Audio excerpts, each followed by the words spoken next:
სახელით მამისაითა და ძისაითა და წმინდის სულისაითა. გილოცავთ დღევანდელ დღესასწაულს პეტრე პავლობა დღეს და ღმერთმა მრავალს დაგასროთ, მაგრამ როგორც ყოველთვის ჩვენ ვცდილობთ რომ ყოველი დღესასწაული საკუთარი სულის ცხონებისათვის, საკუთარი სულიერი აღზრდისათვის იყოს ჩვენს მიერ განხილული და ვცდილობთ რომ ყოველ დღესასწაულზე რაღაც მნიშვნელოვანი გაკვეთილი მივიღოთ და ვეცადოთ დღესაც თუ უფალი ამის ძალასა და მადლს მოგცემს და მოგვანიჭებს. ეკლესია ესე დამკვიდრა ტრადიცია ესეა რომ ამ ორ მოციქულს ერთად მოიხსენიებს. და რა თქმა უნდა ადამიანს გაუჩნდება კითხვა თუ რატო. მრავალი მიზეზი შეიძლება ვიპოვოთ, მაგრამ მათ შორის ძალიან ბევრი განსხვავებაც არის და მიუხედავად ამ განსხვავებისა ეკლესია მათ ერთად წარმოგვიდგენს როგორც დასტურს იმისა, რომ ღმერთთან ყოველი ადამიანი თავისი განსაკუთრებულობით, თავისი უნიკალურობით წარსდგება და იხარებს. და ჩვენი განსაკუთრებულობა, უნიკალურობა, პიროვნული ეს საოცარი შესაძლებლობა, რომ ვიყოთ ყველასგან განსხვავებული და ხანდახან რადიკალურად განსხვავებულიც კი სხვა ადამიანისაგან, ეს არ არის მიზეზი საბაბი და არ უნდა გახდეს მიზეზი იმისა, რომ ადამიანებს შორის ერთობა არ იყოს, იმიტომ რომ ჩვენი გამოერთიანებელი თუ არის ღმერთი, მაშინ შეუძლებელია რომ ჩვენ ადამიანური განსხვავებულობით ის ერთობა დავძლიოთ, ის მადლისმიერი, რომელიც ქრისტეს მოაქვს ჩვენთვის. პეტრე მოციქული მეთევზეა და გაუნათლებელი. პავლე მოციქული თავისი დროის ერთ-ერთი უგანათლებულესი ადამიანია. იგი ჟულის მოძღვრის, ფარისეულის ალანძღავის სიტყვა არ არის ამ შემთხვევაში. გამალიელის მოწაფეა, თავად გამალიელს უდიდესი ავტორიტეტი ჰქონდა და მის ფეხებთან არის განსწავლული, ანუ ბავშვობიდან მასთან იზრდებოდა. პეტრე მოციქული იუდეველია და აი ამ დაბალი სოციალური ფენიდან, მაგრამ პავლე მოციქული იუდეველია, მაგრამ იგი რომის მოქალაქეა და მას შეუძლია ყველა ეს პრივილეგია ჰქონდეს, რაც რომის მოქალაქეს აქვს. მისი მამა იყო რომის მოქალაქე და იგი ეს რადგან მემკვიდრეობით გადადიოდა, იგი ამ სტატუსით შეიძლება ასე ითქვას დაიბადა. ეს უკვე მისთვის ძალიან ბევრ ამას ნიშნავდა მაშინდელ იმპერიაში, როცა ვიცით რომ სოციალური წყობა მონათფლობელური იყო და იუდეა იყო დაჩაგრული სახელმწიფო და ვასალი სახელმწიფო, შეიძლება ასე ითქვას, რომის იმპერიასი. პეტრე მოციქული იცნობდა უფალს და მისი ერთ-ერთი პირველი მოწაფეა და ერთ-ერთი უერთგულესი, რომელმაც ყველაფერი თავის თვალით ნახა, თუ და დაწყებული უფლის მოღვაწეობის პირველი დღიდან, ასე შეიძლება ითქვას, კანას გალილეადან მისი ჯვარცმით, აღდგომით და ამაღლებით. პავლე მოციქული სიცოცხლეში უფალს არ იცნობდა და შემდგომში იგი მისი მდევნელი იყო, იცით ძალიან კარგად. აი ხედავთ რამხელა რამდენი განსხვავებული ჩამოვთვალეთ, მაგრამ ისინი მაინც ერთნი არიან წინაშე ღვთისა.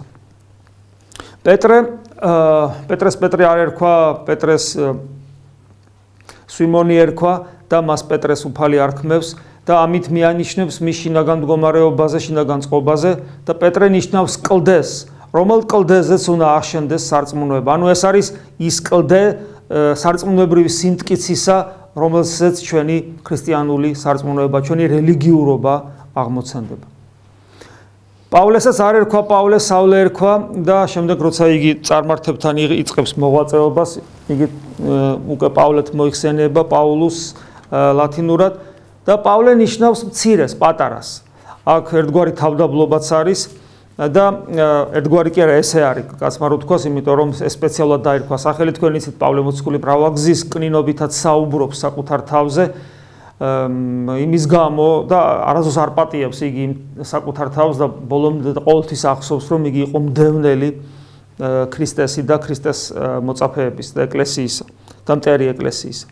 და აქაც კიდევ ერთი სწავლება იმისათვის რომ ჩვენ ქრისტესთან ვიყოთ საჭირო არის ორი უმნიშვნელოვანესი სათნოება. სარწმუნოებრივი სიმტკიცე და რომელსაც პეტრე მოციქულის სახელი განგვიცხადებს და სიმდაბლე, რომელსაც პავლე მოციქულის სახელი განგვიცხადებს. ასე რომ და ცალკე აღებული სარწმუნოებრივი სიმტკიცე, სიმდაბლის გარეშე იგი ხიბლის წყაროა, ხოლო ცალკე აღებული საკუთარი უღირსების განცდა, ცოცხალი, უმტკიცესი სარწმუნოების გარეშე, რომელიც არის ქრისტესთან კავშირი, სასოწარკვეთილების, დეპრესიის, უიმედობის და ასევე სულის დაღუპვის წყაროა. ადამიანს ორივე უნდა კონდეს ეს და აი დღევანდელი დღესასწაული ამასაც მიგვანიშნებს, რომ ჩვენ ორივე ეს სათნოება ჩვენი საკუთრება უნდა იყოს, თუ ჩვენს გვინდა რომ მათთან ერთად პეტრესთან, პავლესთან და სხვა მოციქულებთან ერთად სასუფეველი დავუმკვიდროთ. და სხვათა შორის აი ეს ორი სათნოება ყოველთვის თავს იჩენს ჩვენს ლოცვებში, როდესაც ჩვენ წმინდა ბარძიმს მივიახლებით, გაგახსენებთ სიტყვებს წამსუფალო და აღვიარებ, რამე თუ შენ ხარ ჭეშმარიტად ქრისტე ძე ღმრთისა ცხოველისა, ეს სიტყვები ეკუთვნის პეტრე მოციქულს, როცა იგი აღიარებს მოციქულებს უსწრებს და რა თქმა უნდა მოციქულთა აღსარებლობას იყო, თქვენ ვინ გონი ვართ უფალი ეკითხება და პეტრე მოციქული სწორედ ამ სიტყვებს ეუნება, რომ შენ ხარ ქრისტე ძე ღმრთისა ცხოველის, ანუ ცოცხალი ღმერთის ძე. ეს ის აღსარებლობა, რომლის გამოც ეს სიმტკიცე, რომელსაც აქ შინაგანა და უფალი განუმარტავს, ეს რწმენა შენ ღვთისაგან გეძლევა და არა თავი თვისით გაქვს. სწორედ ეს იწოდება აი იმ კლდეთ, რომელზეც არის აღშენებული ეკლესია და ამავე ლოცვაში, როცა ჩვენ ბარძიმს მივიახლებით, ეს სიტყვები გრძელდება ასე, ანუ თავიდან ვიმეორებ, წამსუფალო და აღვიარებ, რამე თუ შენ ხარ ჭეშმარიტად ქრისტე ძე ღვთისა ცხოველისა, მოსრული ცოდვილთა ცხოვრებად, რომელთაგანაც პირველი მე ვარ და ეს სიტყვები პავლე მოციქულს ეკუთვნის, როცა იგი თავის წერილში ამბობს, რომ ცოდვილთა შორის ის უპირველესია.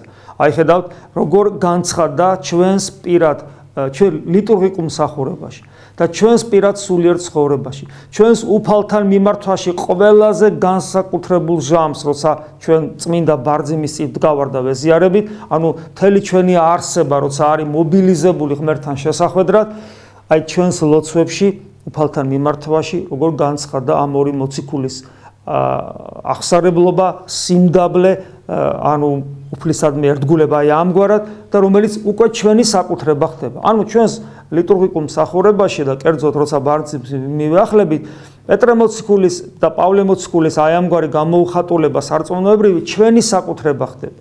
და თუ ამას განვაზოგავდებ, ჩვენ ვიტყვით, რომ ყველა მოციქულის და საერთოდ ყველა წმინდანის სარწმუნოებრივი მდგომარეობა და გამოხატული მათ ცხოვრების წესში და მათ ლოცვებში შესაძლებელია რომ გახდეს ჩვენი საკუთრება. იმიტომ მიუხედავად მათი და ჩვენი ასევე პიროვნული მრავალფეროვნებისა და ზოგ შემთხვევაში ძალიან დიდი განსხვავებულობისა. მიუხედავად ამისა, იმიტომ რომ ჩვენ ერთნი ვართ მთავარში. როგორი განსხვავებაც არ უნდა იყოს ჩვენ შორის, ქრისტეში ჩვენ ერთნი ვართ, ქრისტეში ჩვენ დაძმანი ვართ და ქრისტეში ჩვენ მისი შვილები ვართ და აქედან გამომდინარე ჩვენ გვაქვს შესაძლებლობა სრული გვიყვარდეს მთელი არსებით ერთმანეთი და ვიყოთ მართლაც ღვთის ხატნი, ანუ რაც ნიშნავს იმას, რომ ჩვენ ვიყოთ ერთნი ისევე როგორც ყოვლადწმინდა სამების პირნი არიან ერთი. ღმერთი შეგვეწიოს და ღმერთმა მოგცეს ძალა, რომ ყველაფერი ის, რასაც ეკლესია გვასწავლის დღევანდელ თუ სხვა დღეებში, ყველაფერი ჩვენი საკუთრებად ქცეული იყოს.